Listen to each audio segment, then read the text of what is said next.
Hello mga ka-hunters, ito po baka makakita po kayo nitong coins na to. May taong 2015 po, ayan.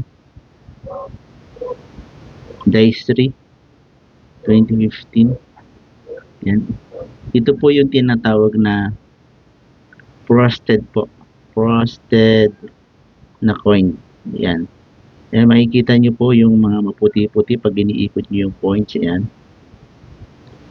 Reverse po yan mga ka-hunters. Ayan.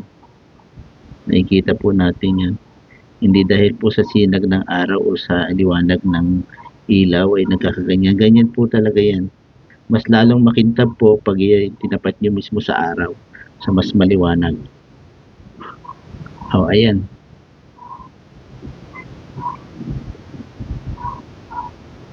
Ito po ay hindi na po gaanong kwento Bihira-bihira na po kayo makita ngayon to. Sa ngayon po siguro mga semi-hard to find na to. Itong ganitong uri ng coins. Yung mga nakaraan po kasi madalas kayo makakita nito, pero ngayon po bihirang-bihira na po, at kung makakita po kayo nito ay maaring ang barya po ay medyo sira na.